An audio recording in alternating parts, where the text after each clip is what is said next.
नमस्कार, पल्लवीज मराठी किचनमध्ये तुमचं खूप खूप स्वागत आहे. आज आपण पाहूयात चटपटीत मशरूम मंचुरियन कसं बनवायचं. त्यासोबतच मशरूम स्वच्छ कसे करायचे जेणेकरून त्याच्यावरती जे छोटे छोटे मातीचे कण असतात ते पूर्णपणे निघून जातात. तर त्यासाठी 200 ग्रॅम इथे मी मशरूम घेतलेले आहेत. तुम्ही पाहू शकता याला अगदी छोटे छोटे मातीचे कण चिकटून राहिलेले आहेत, जे फक्त पाण्याने धुवून घेतले तर ते पूर्णपणे निघून जात नाहीत. तर त्यासाठी हे मशरूम एखाद्या मोठ्या भांड्यामध्ये घ्यायचे. आता यावरती अर्धा कप गव्हाचं पीठ घ्यायचं किंवा ज्वारीचं पीठ घ्यायचं. सगळ्या मशरूम्सना हे पीठ व्यवस्थित लावून घ्यायचं. पिठाचं एक कोटिंग याच्यावरती बनलं पाहिजे. आता एक 5 मिनिटे हे मशरूम्स आपल्याला असेच ठेवून द्यायचे. 5 मिनिटानंतर हे आपल्याला सुरुवातीला गरम पाण्याने धुवून घ्यायचेत. तर त्यासाठी पाणी थोडंसं मी गरम करून घेतलेलं आहे. आता मशरूम्स व्यवस्थित बुडतील इतपत गरम पाणी यामध्ये आपल्याला घालायचं आहे. अगदीच उकळलेलं पाणी वापरायचं नाही, नाहीतर मशरूमचा रंग थोडासा बदलला जातो आणि थोडेसे आकसले जातात. तर हे पहा, गरम पाणी याच्यावरती टाकल्यानंतर थोडंसं व्यवस्थित मिक्स करून घ्यायचं. आता लगेचच हे थंड पाण्यामध्ये काढून घ्यायचे. सुरुवातीलाच गरम पाण्यामध्ये हे धुवून घेतल्यामुळे पिठासोबतच याचे बारीक बारीक मातीचे कण सुद्धा निघले जातात. तर हे पहा, पिठासोबतच याच्यावरचे जे मातीचे कण होते ते पूर्णपणे निघालेले आहेत.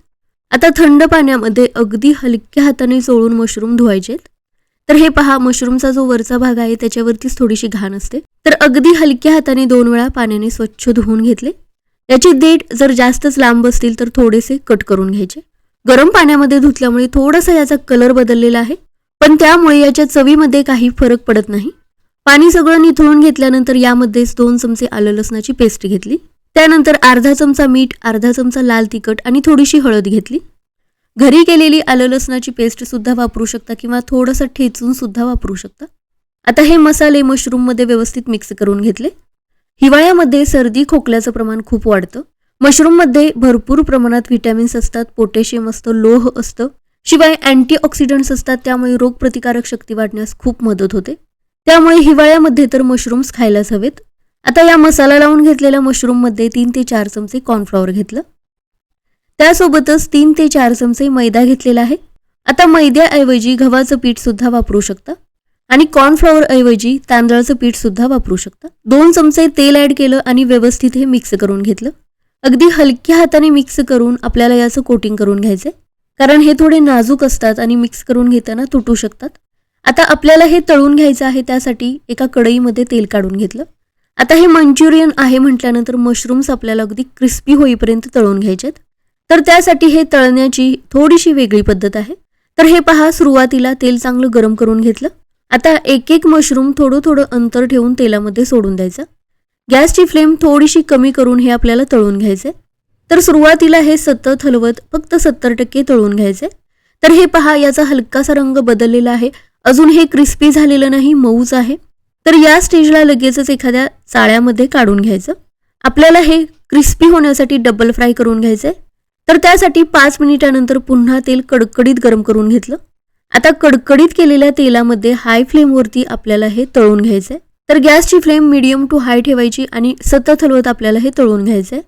यामुळे काय होतं, वरचा जो मैदा आणि कॉर्नफ्लॉवरचा लेअर आहे तो खूप क्रिस्पी बनतो आणि मशरूम सुद्धा आतपर्यंत व्यवस्थित तळलं जातं. वरचा लेअर क्रिस्पी झाल्यामुळे मंचुरियन खायला सुद्धा मस्त लागतं. तर तळल्यानंतर हे एखाद्या चाळणीमध्ये किंवा जाळ्यामध्ये काढून ठेवायचे. प्लेटमध्ये किंवा टिश्यू पेपरवरती शक्यतो काढायचे नाहीत, नाहीतर गरमीमुळे ते पुन्हा ओलसर बनू शकतात, क्रिस्पी राहत नाहीत. मशरूम्स थोडेसे थंड होत आहेत तोपर्यंत आपण बाकीची तयारी करूयात. तर त्यासाठी आपल्याला एक मीडियम आकाराचा मोठा कांदा लागणार आहे आणि 1 ढोबळी मिरची लागणार आहे. यासोबतच कांद्याची पात सुद्धा वापरू शकता.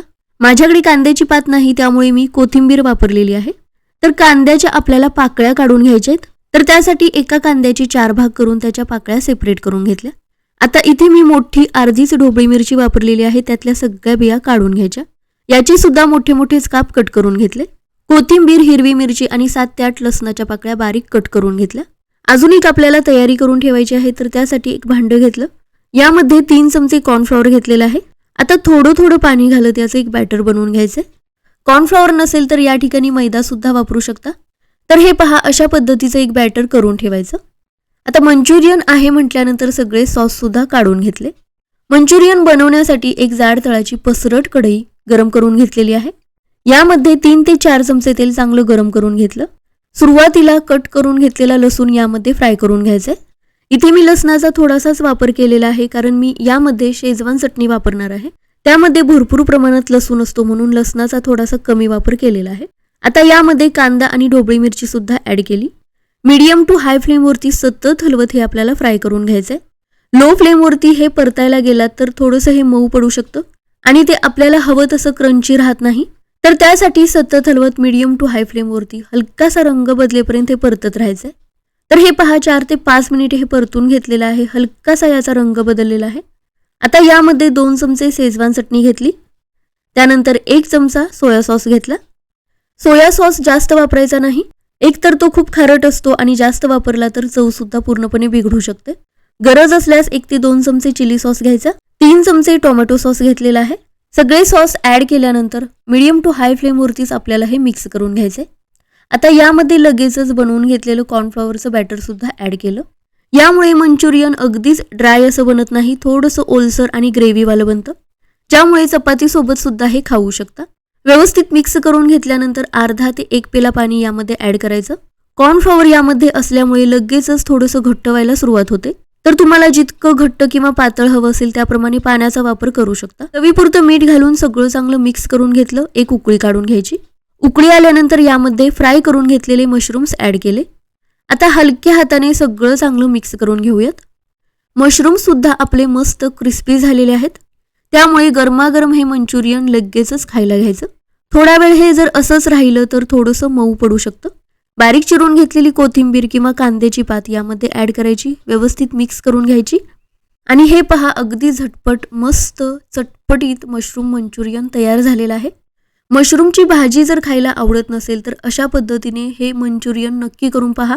या पद्धतीने जर हे मशरूम मंचुरियन बनवलं तर आठवड्यातून 2 वेळा तरी हे बनवून खाल. चवीला तर मस्त चटपटीत बनलेलं आहे आणि लहान मुले सुद्धा खूप आवडीने खातात. तर या हिवाळ्यामध्ये ही रेसिपी एकदा नक्की करून पहा. घरातल्या सगळ्यांना खूप आवडेल. कशाचं तरी मंचुरियन घरी बनलेलं आहे हे माझ्या मुलाला समजलेलं आहे. मी त्याला देऊन येते. तुम्ही ही रेसिपी नक्की बनवून पहा. आवडली असेल तर लाईक करा, शेअर करा, चॅनेलला सबस्क्राईब करायला विसरू नका.